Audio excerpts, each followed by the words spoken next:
What's going on, world? It's your man, Chuck Creekmur, aka Jigsaw, for allhiphop.com. And we are here with one of I don't know, there's so many different words to describe Sa-Roc, but dope is one that comes to mind. Special, definitely. I've been down with the Goddess Gang for quite some time. DC's own Sa-Roc. How are you today? I am excellent. How are you? Good. It's good to finally interview you. I've been watching your progression for so long, and it seems like you've been in Delaware, even like that's where I'm from originally. And I'm like, oh snap, they were in Delaware at this vegan spot, and I'm like, how did I miss that? So I mean, there's been so many places, Brooklyn, and then I, never quite have been there. So it's a pleasure and an honor. Likewise, likewise. Appreciate all y'all do for the culture, and so it's good to finally meet virtually. But Yeah, now you have this mic setup. It's rather appropriate. I think that's the first time we've had anybody have a full recording mic. we got to get that sound right. Yeah, Long time coming. absolutely. So I want to do something that I don't always do, but I definitely want our audience, particularly, which is very broad at this point, to know a little bit about you. So can you just tell folks about yourself just a little bit? How far you want me to go back? Oh, just as far as you feel um, comfortable with. I'm an MC, obviously. I'm originally from Washington D.C. Um, and I grew up in like Southeast DC, like the hood or whatever. But I also was educated. I had like a Pan African background as far as like education and stuff. So it was like this both worlds with this kind of eclectic, um, the street university and the cultural university that kind of informed the way that I see the world and the way that I eventually started to create music and I think DC being like this eclectic hotbed of cultures, like this intersection of cultures that also kind of played a role into like eventually becoming a creative, like kind of having this imaginative way of approaching writing and approaching creating music and stuff. So like that kind of definitely helped influence me. I got my start in Atlanta when I moved to Atlanta, met up with my current DJ producer, Soul Messiah, and had never done music before. Well, I had done music before, but it was like some dabbling. It wasn't rapping, but it was, I would sing on people's stuff occasionally here and there in DC, but never rapping. So ended up meeting him. He was working with a lot of different MCs or whatever. So I played around in the studio, recorded some stuff, and he saw potential in it, and eventually we recorded the first EP, and then we just kind of started from there. And like even in Atlanta, the same thing. This intersection of like activism, the cultural community, and independent hip hop was what my influences were. So I think that if you take that into consideration, you get a good idea of like what it is that I do and what like my framework is when I approach music. Now I saw some of your influences as Bjork, and there were a couple others that were unlikely, and I actually love her as well. There were some that resonated with me. Outcast, of course. Uh, but being from DC is an interesting place. I remember when we were like all actively trying to break Wale, for example. But from Mm. a pop perspective, it seems like a bit of a difficult place to come out of. Did Atlanta change that for you, kind of going down there? I feel like it might have. That coupled with like my experience at HBCUs, like being around like so many different kind of influences, people from up north and the Caribbean and all that stuff. But yeah, definitely coming to Atlanta at the time that I did. This was right when the independent hip hop community was really, really strong. So I was seeing a lot of people kind of create their own movements, put on their own shows, having their own monthly events, and the artists all kind of supported each other, collab with one another. So like that energy was really important. And then also Atlanta was really popping at the time, as far as like this was right around when I started rhyming, was right around the time when like trap was like getting popular, and so all eyes were on Atlanta at that time. So it was easier for me to get the look you know, being based in Atlanta, you know, being around all these people who had, you know, done their time in the music industry and had the guidance that I needed to jumpstart my career. Got you. You seem like an artist with a mission. You know, you don't always see artists with purpose. What would you say your mission is? What brings you here?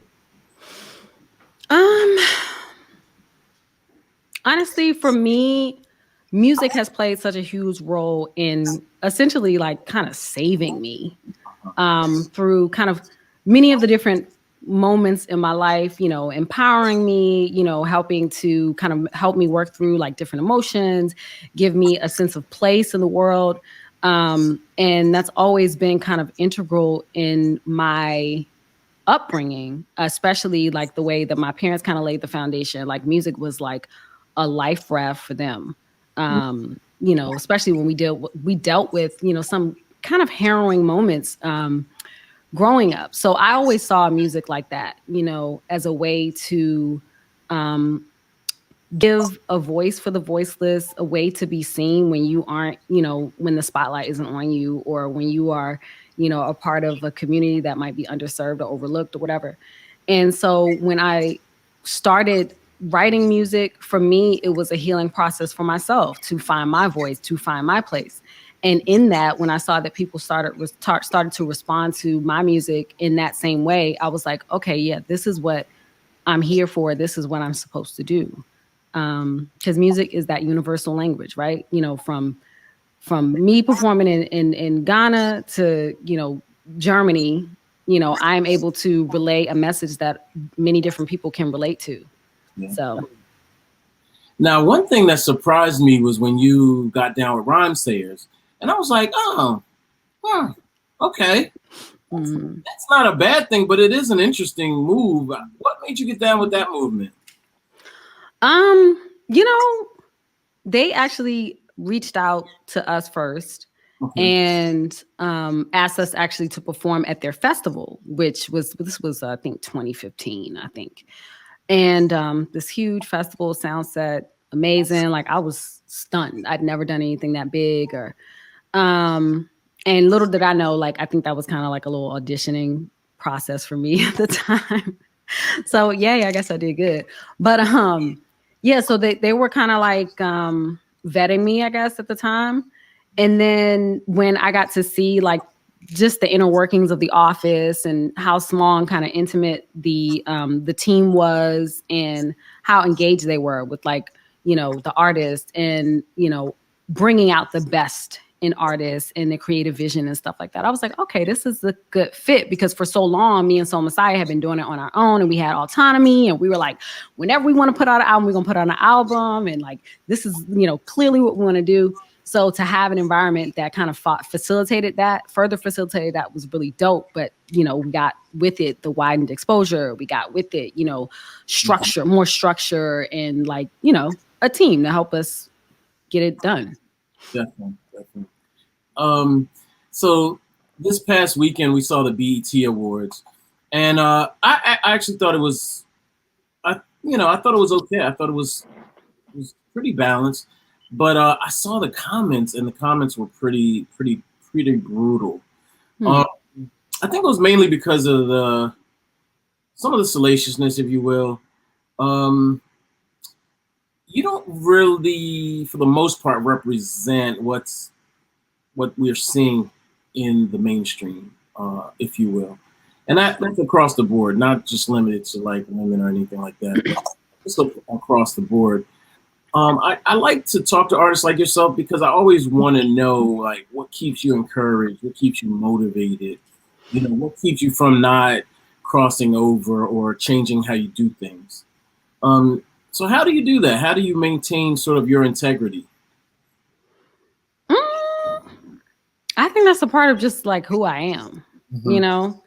I think at the core of it all, if you are a person who's prone to be influenced by other people, you know, by other people's suggestions or what's popular or trendy or whatever, that's who you're going to be, regardless, with money or without money, or with influence or without influence. But for me, I came into this thing with a very clear purpose and intention. And I had already kind of had an idea of who I was. You know, of course, that's going to be ever changing as we grow and evolve through the course of life. But for me, I wasn't interested in showcasing, you know, the more obvious selling points of my femininity, if you will. I was more interested in showcasing my lyricism. I was more interested in showcasing, I'm not saying that you can't do both, but for me, I, you know, the people that I admired, the writers that I admired, a lot of times I barely knew what they looked like. You know what I'm saying? The strength of their legacy was based on their words and what kind of cultural imprint they left for the world. And that was most important to me. And that remains most important to me. Yeah. So, Yeah. I mean, we all got to eat. But for me, like, at the end of the day, I got to be A1 with Sa-Roc, you know? Right. Now, let me ask you this. You mentioned your parents. Do your parents play any role in what you say or what you do visually or your career path? Do you ever say, can't say that, mom or dad or family might not like it, or I might, you know, get a screw face? You know, I have thought about that, especially with this latest album, you know, in the Sharecropper's Daughter, when I'm kind of like talking about very personal, intimate details of like my family life and, you know, specific family members that they might not want the world to know. But being as it was a part of my experience growing up, it was crucial for me to tell the story. You know, I needed that element to tell the story. And so I do think about those things, and I think about how important, like the balance between privacy and, you know, allowing myself to share some of that vulnerability with the listeners, you know, so that they understand, you know, exactly where I'm coming from. Yeah. So that's the point where I'm like, do I really want to say that? You know, is that too expository? Like, you know, so but you know, my parents, for the most part, they still want me to go back to school at this point. So, Oh yeah, right. so they're never gonna be like 100% on like what it is that I'm doing. So I just gotta focus and be like, I'm gonna show y'all. Right. No, I know the feeling. I know the feeling. I always tell my mom she did not approve. My mom's a teacher, so everything's about education, every single thing. And she's like, yeah, but yeah, all right, you better go to school. So I did. I did it for her. I did. I'm not gonna say I did it for her, but yeah, a lot of it. So as soon as I got my degree, I gave it to her. I only went to graduation for her. Like Yeah. I didn't even care about it.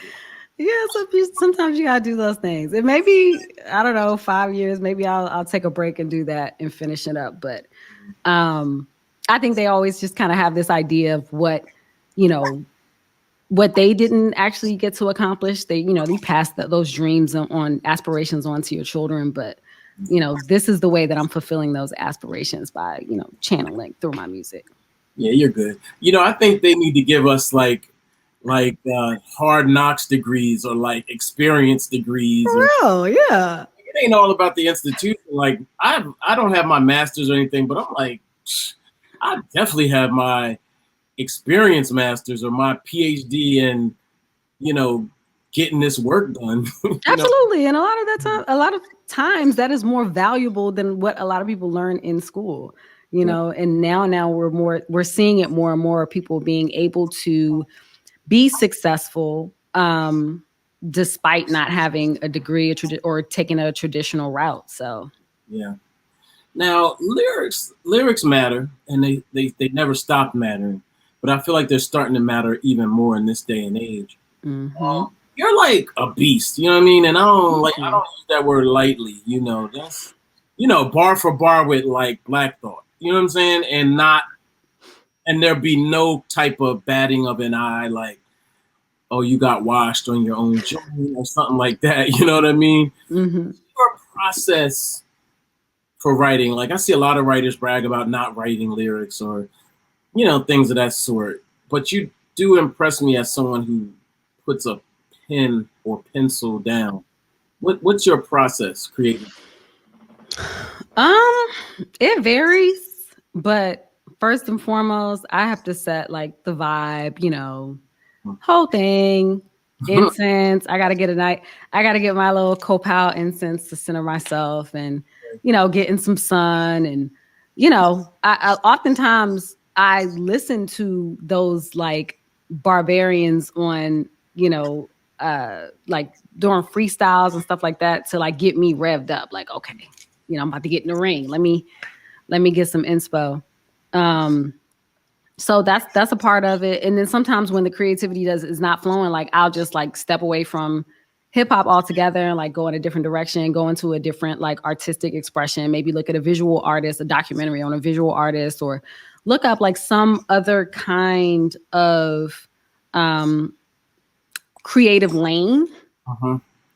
to see how different people's interpretations of what's happening in their mind, how they are expressing that, and how are they kind of changing up the game or being innovative in some way. So yeah, for me, and I'm usually like and that's why I really would love to post like some me recording in the studio and stuff, but I'm almost always wearing some crazy like scarf on my head and like some clothes I do not want the world to see. Well, Because I'm like, bonnet or whatever that. I said you could go out with a bonnet on now. It's all good. that's not me. That's not me. That ain't me. Some may do that, but that ain't me. So like I'm usually like in the corner somewhere writing, like a little like Smeagol up from Lord of the Rings and some shit. Right. But yeah, I'm very, very like private in my little corner, writing, rewriting, revising, revisiting my lyrics because like yeah, that's cool. I would love to be relaxed enough to get to the point where, I don't write lyrics. I want to just get in the booth and spit or whatever. Like that is aspirational for sure. Yeah. But for me, like I'm like really kind of like, I have like this anxiety when it comes to almost everything. So I need for my pen to be precise. I need for what I articulate to be, how I envisioned it. You know what I'm saying? So I'm always like very critical of myself. Yeah, so like it just varies. It depends. Yeah. What space I'm in. You also have songs like Forever, which is sort of like a hit. Like I would regard it as a hit, especially in the YouTube space because of the visuals that go along with it. Mm-hmm. Can you talk about writing in that zone where it's a little more softer, I guess, or more thoughtful? Mm-hmm. More introspective too. Yeah, and I think the music kind of dictates that. Okay. When the music is a little softer, when the music is a little more kind of musical, a little bit more instrumentation and stuff like that, that kind of leads the way for like the way that I write. So that particular song, I think at that moment, I was just kind of reflecting on like everything that was this social media stuff and how, so often we are trying to curate these idealized lives for ourselves and idealize representations of who we are, the best parts of ourselves, whether it's grind culture, whether it's travel culture, whether it's, all these things. And, I had seen like these articles pop up about like mental health and social media and all this stuff. And that was really concerning to me. And I thought that, yeah, we're in a new era, but it's not much different than when we would, look at magazines and stuff as young people and aspire to these standards that were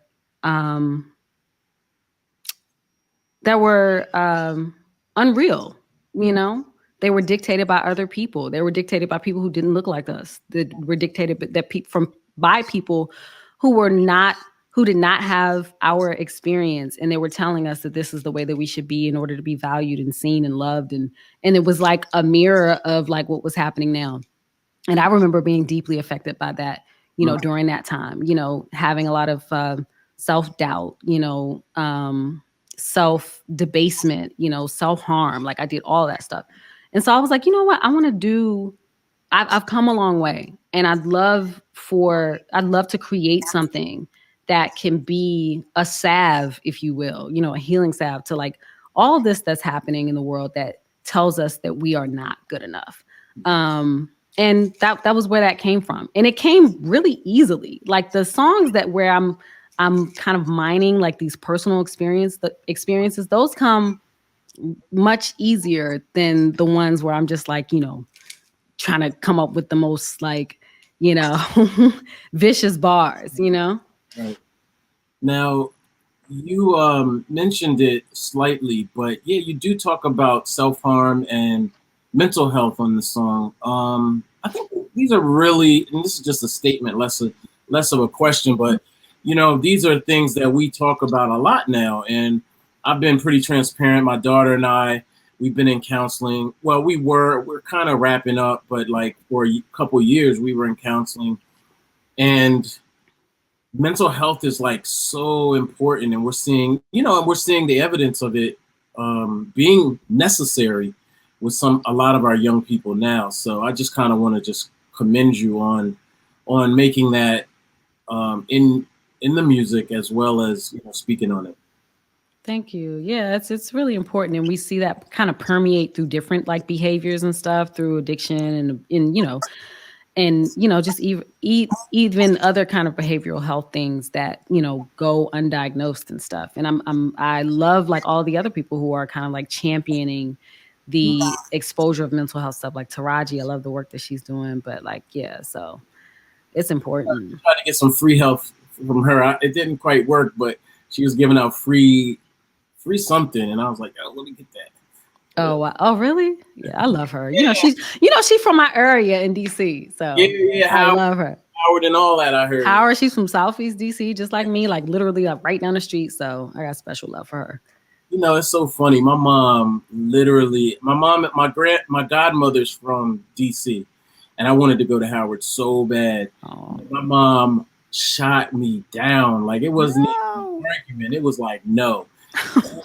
And so finally, I've been so vocal about it. My mom finally apologized to me last year. She was just like, I'm sorry. And I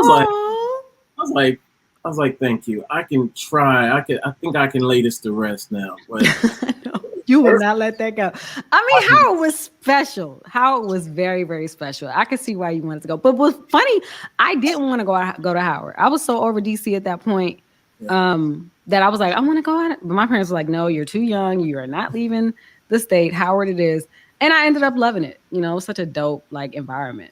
Yeah, definitely. I mean, and now I know all the people from Howard, and I can't even yell HU. It's like, oh well. I know. Yeah, it's all you gotta good. live vicariously through their stories sure. of homecoming and stuff. Now we went to homecoming, but we okay. No, we pulled up. Talk about your relationship and partnership with Soul Messiah. You guys really create magic musically, and I mean that seriously. The consistency has been really phenomenal. Yeah, I would credit the consistency to him for sure. Because that is one focused man. Really? Let me tell you. If it were up to me, I'd be like, okay, so then 2-3 years. But he's extremely focused. He's been doing this since he was like 10 years old. He's had a hand in probably every facet of hip hop at this point. And it's dope working together. The fact that we have a chemistry because we're together, we're life partners as well as creative partners, is because like he saw me, he met me when I didn't know anything about hip hop. Like I didn't even know what a 16 was. Wow. Literally. And so when I first started, I mean, if anybody listened to my old stuff, you would hear like I didn't know how to write a hook, so I just kept rapping. So he was like, okay, we'll do that. We'll do that for a while.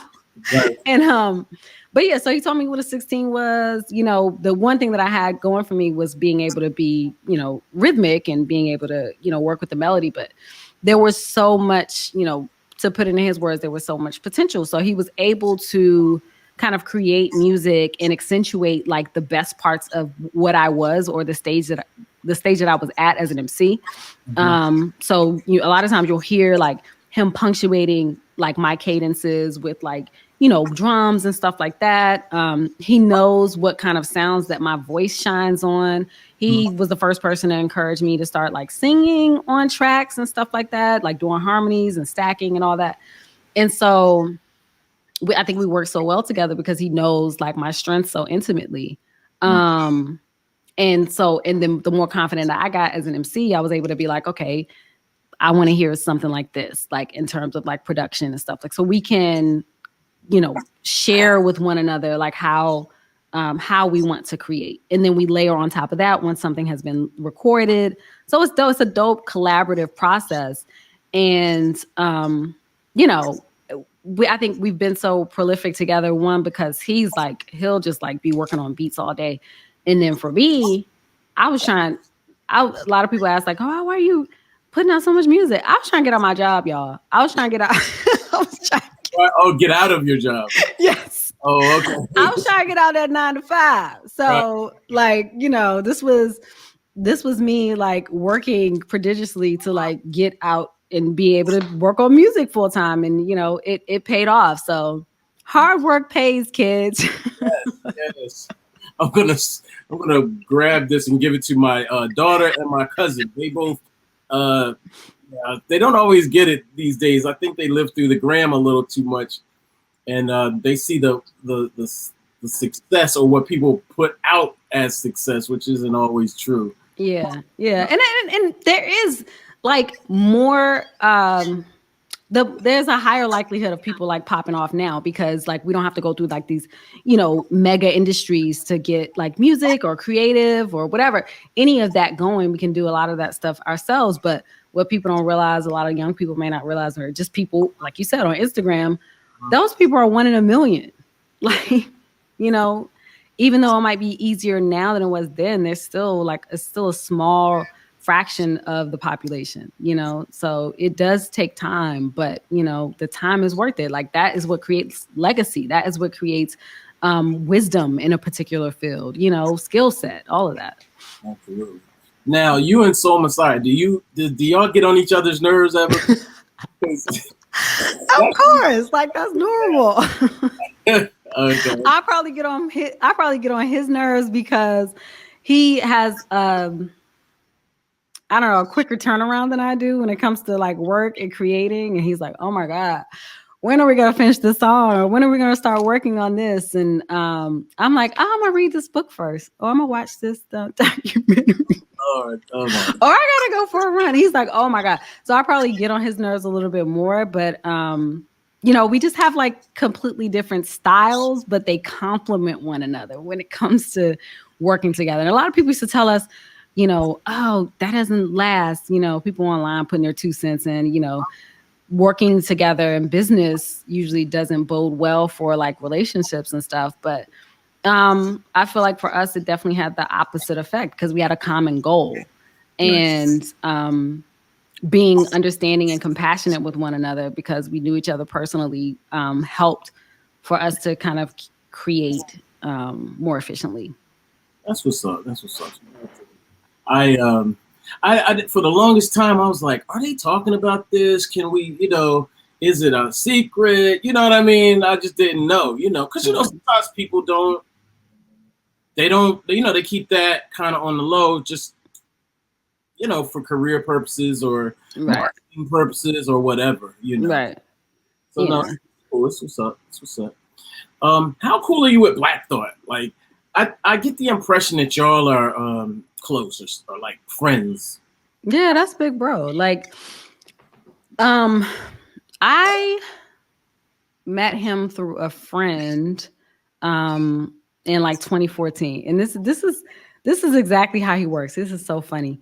I met him through a friend in 2014, and he ended up coming to Atlanta for like that festival, A3C festival. And as soon as I met him, this man called me up on stage to see what I was working with.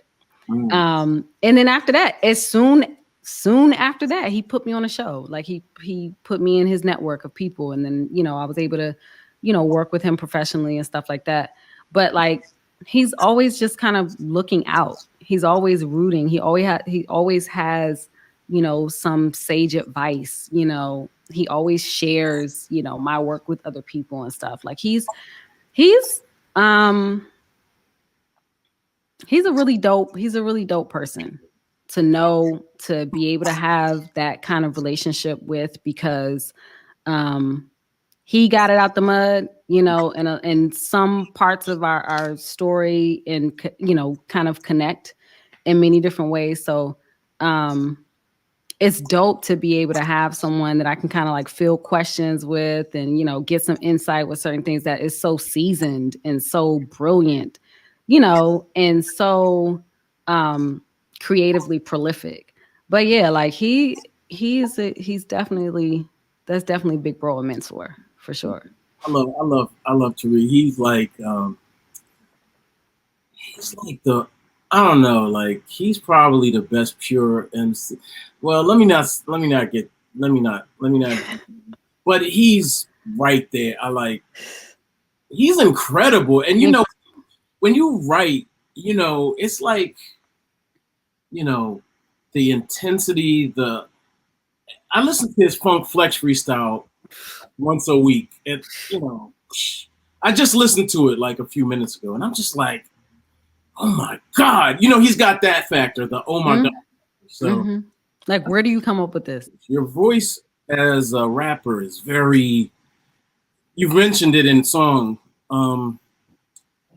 bold. I don't know what the words are for it, but you rap in a bolder sort of voice. Can you talk about the uniqueness of it, and why didn't you ever try to tone it down, so to speak?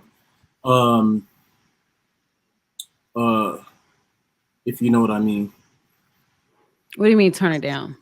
I don't know. I don't know the right words. And I'm not you know what I'm saying. No, I'm really curious. I don't know. I guess. What do you mean, like, am I rhyming in my speaking voice? Well, clearly you're not. Is that right? Yeah. It's I don't know. It's unique. It's very boisterous. Maybe I should. Are you talking about my cadence or my tone? Your cadence. Oh, okay. You know, I hate the phrase alter ego. Like, I hate it with a passion, but sometimes it's the only like apt expression to use for what it is that when I started, I was doing. So when I started, you know, I was the last person who would even think that myself would be on stage and performing and doing something that required me to be in the public eye. So I needed to channel like something else that was at odds with my personality. Gotcha. And then also there were a lot of people who influenced me that were very boisterous and very like, you know, hard hitting with their flows. And one of those people was Busta Rhymes. You know, one of those people was KRS-One. You know, he's, you know, super powerful voice. And so when I got on stage, that's what came out. Like, even like the way that I would perform, I would be like hunched over and, you know, and so that kind of continued as I discovered and channeled that inner power through my emceeing. And, you know, I can modulate that, you know, depending on what songs that I do, you know, the tone changes, because we think about the voice in terms of an instrument. It is an instrument, and the same way that we play musical instruments where we, you know, make something softer, or you play something staccato or whatever, you know, louder, forte and all that stuff. Like, I do the same thing with my voice. I grew up like on the stage and stuff like that. So like, as a performative tool, like that's an important part of my delivery, because, you know, when I'm, you know, I call myself the goddess MC, and like, you know, we think about like goddess energy is big, it's bold, it's powerful. It has the power to destroy the same way it has the power to heal. So like, you're going to get all that when I get on stage. Oh, I felt like I had just asked like the wrong question. Like, oh no, I just wanted to clarify, because I didn't know if you were talking about tone or cadence. So I know when you were saying tone, turn it down or something like that. So yeah. Yeah, no, I know you don't never come. You don't come funny. I know you. So what's next for you? You have an amazing album, and you have a pretty vast catalog as well. What's next? What's Man, to help you? Like what? Like this is what we want. Oh, it is what I think. We need to get a team that like a secret collective of people to amplify the voices. You know what I mean? And I never want to like disregard what you've done, because what you've done is amazing. But we always want to go to that next level. So where are we going with this? We're just working. I'm working on new music now. Like, it's like with every step, the exposure gets bigger. Every step, I make another connection that can get me to where I will have, the maximum exposure through, like, whatever streaming platforms or whatever. Everything that I do, that it broadens that. Yeah. So, but I feel you. Like, it would be dope to have like a little a secret, team that can give me them cosigns and give me that visibility that I need to get to where I feel I deserve. Yeah. But until then, I'm patiently working, because at the end of the day, it's about the art. At the end of the day, it's about creating something that's sustainable, creating something that has a powerful impact or a positive impact on the world, and something that I'm proud of. And whatever comes with that is beautiful, But yeah, ultimately, I'm not trying to stay underground or whatever, at this point. Although a lot of people would be like, don't blow up, don't stay right now here. I'm like, no. My message will remain the same, but it does not benefit any one of us for me to not have the most exposure and the most, access to be able to spread the music and the message. And that's the goal, Is there anyone you want to work with? I see you with so many talented artists, and I don't know if you work with Moo Fresh or those are. Yeah, she's incredible. We did something off of one of her older albums. I did something with her and Mama Soul, a dope MC out of Michigan. But it's definitely overdue for us to work together again. There's a lot of singers that I want to work with. Okay. Like Anderson .Paak, I would love to be able to do something with Anderson. Yeah. Sir, would be dope to do something with. But of course, you have the people like your Kendricks. That would be dope. To get a track with him.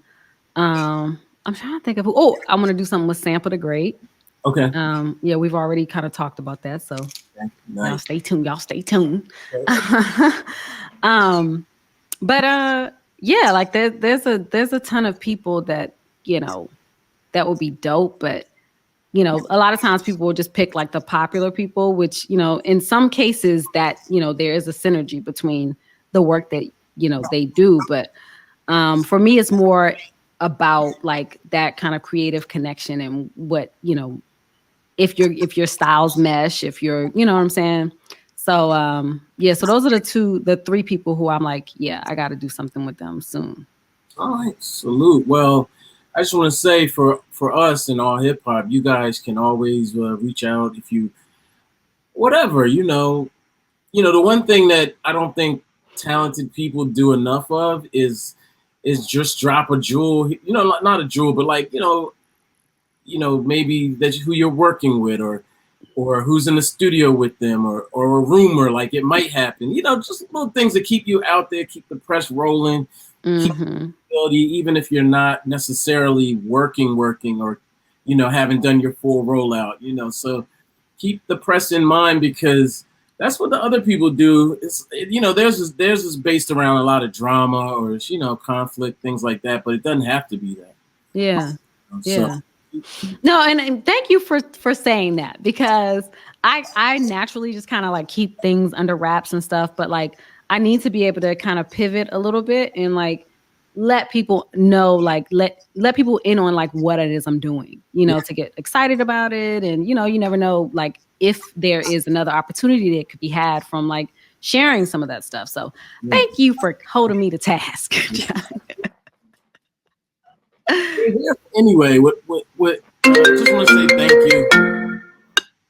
Just want to say thank you. And do you have any final words for folks? Man, there's a lot of good stuff coming. You know, don't sleep on the underexposed MCs, especially the underexposed women MCs who are out here. Just do a Google search. You know what I'm saying? Like there's so many incredibly talented people who are worth your time, who are worth the listen. So yeah, don't underestimate these women out here. We out here killing it. We just need like the platform to get there. So make sure y'all go check out Sharecropper's Daughter Deluxe. By the way, I forgot. I got to get your top 5 dead or alive. Got to get your top 5 dead or alive. Top 5 dead or alive. Dang. I hate this question, and I always tell everybody who asks me, because like for sometimes it fluctuates for me. And then like you know how like some people, you know, they base it off of sales. Some people base it off of chart topping songs. Some people base it off just lyricism. So like, you know, whatever. So I'll just tell you the people who I just think are just so ill, and I get the screw face when I listen to them. Okay. Black Thought. Mm-hmm. Andre 3000. Okay. Pharoah Monch. Nice. Lauren. Because you know a lot of people like take her out of the running because she only had the one solo album, but like what she did on that one solo album and her verses on the Fugees, I think qualifies her for life. And